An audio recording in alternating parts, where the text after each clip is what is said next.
होशंग बादशाह के नसीहत नामे पर लिखे इंतजाम सल्तनत के 14 कवानीन राय दाब शीलम के हुजूर दानाए नुक्ता फहम ने पढ़ना शुरू कर दिया।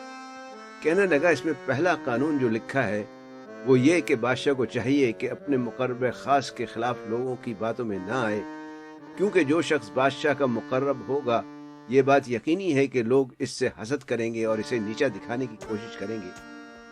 दौलत और मनसब की खातिर इसके मुतालिक झूठे किस्से और फरेबी बातें करके बादशाह को इससे मुतनफ्फर करने की कोशिश करेंगे, और जब इन्हें अंदाजा होगा कि बादशाह शक में पड़ गया है उसी वक्त अपना मकसद हासिल कर लेंगे।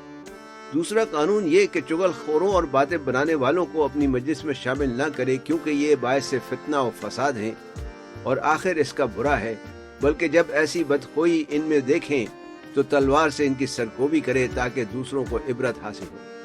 तीसरा ये कि उमरा और अरकान दौलत पर मेहरबानी करके इत्तेफाक और यकजहती को फरोग दे, क्योंकि इत्तेफाक और यकजहती में बरकत है और इसकी वजह से मुश्किलात से आसानी के साथ निपटा जा सकता है। चौथा ये कि दुश्मन की चापलूसी और नरमी से मगरूर ना हो जाए, चाहे वो कितनी भी खुशामद करे, दूर अंदेशी से उन पर एतमाद ना करे।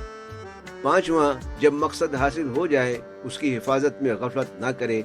छठा, कामों में जल्दी ना करे बल्कि हर काम में तहम्मुल और तामुल से काम ले, क्योंकि जल्दी का नुकसान बहुत है और तहम्मुल की मुनफैत बेहिसाब। सातवां कानून ये है कि तदबीर के सरे रिश्ते को किसी भी तरह हाथ से जाने ना दे। जब एक ग्रोह दुश्मनों का किसी नुकसान पहुंचाने का कष्ट करे तो ऐसी तरकीब करे कि इनमें से किसी एक को अपने साथ मिला ले ताकि इनके राज जान सके और हेले बहानों से इनकी तदबीर को उलट दे। आठवां, कीना परवर आदमी से एहतराज करे और इसकी खुशामद पर ना फूले। नवां, अफू और दरगुजर को अपनी आदत बना ले, छोटी छोटी गलतियों पर अपने मातहतों की सरजनिश ना करे। अगर बाज मुकर्रबान खास से कोई गलती हो जाए तो इन्हें माफ कर दे ताकि उनको तक़वियत हो और वो बादशाह के वफादार रहें। 10वां कानून ये कि किसी की अजियत के दर पे ना हो कि दुनिया दारुल मकाफात है, बदले में इसे भी रंज पहुंचेगा। 11वां, लोगों को ऐसे काम ना सौंपे जो इनके लायक ना हो, क्योंकि बहुत से आदमी अपने काम छोड़कर ऐसा काम करने लग जाते हैं जो इनका पेशा नहीं होता, और इसके नतीजे में ना वो अपना काम सही कर पाते हैं ना ही दूसरा काम। 12वां, अपने आप को हिल्म और बुर्दबारी के जेवर से आरास्ता रखे। 13वां, अमानतदार और मोतबर मुलाजिमों को अपने गिर्द जमा करे और अहले खयानत से किनारा कशी इख्तियार करे, क्योंकि अगर बादशाह के नौकर चाकर अमानतदार हों तो भेद मुल्क का महफूज रहे और रियाया भी उनके शर से महफूज रहे, और जो अहले खयानत की बात बादशाह के नज़दीक मोतबर हो तो वो बेगुनाहों को हलाकत के गर्दाब में डालेगा और नतीजा इसका बहुत बुरा होगा। 14वां, लाजिम है कि दुनिया की मेहनत और ज़माने की गर्दिश से गर्द मलाल दामन दौलत पर इसकी ना ठहरे, और एक एक को जो 14 नसीहतें हमने बयान की हैं, एक किस्सा और एक अच्छी दास्तान मुकर्रर है।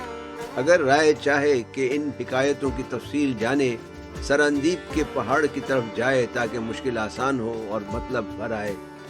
जब दाना ने इस नोश्ते का मजमून तमाम अर्ज किया, राय दाब शीलम ने इसे सरफराज फरमाया और इस हिकमत के नोश्ते को चूम कर अपने बाजू का तावीज़ किया और कहा, जिस गंज का पता मुझे ख्वाब में दरवेश ने बताया था, असल खजाना यही नोश्ता है, ना कि ज़र व जवाहिर।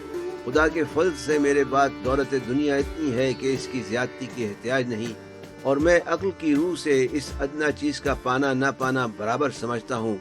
बस ज़रूरी है कि इस नसीहतनामे की शुक्रगुजारी के वास्ते जो खजाना हाथ लगा है मुस्तहिक लोगों में बांट दूँ, ताकि होशंग बादशाह की रूह मुतमईन हो और मुझे भी इसका सवाब मिले।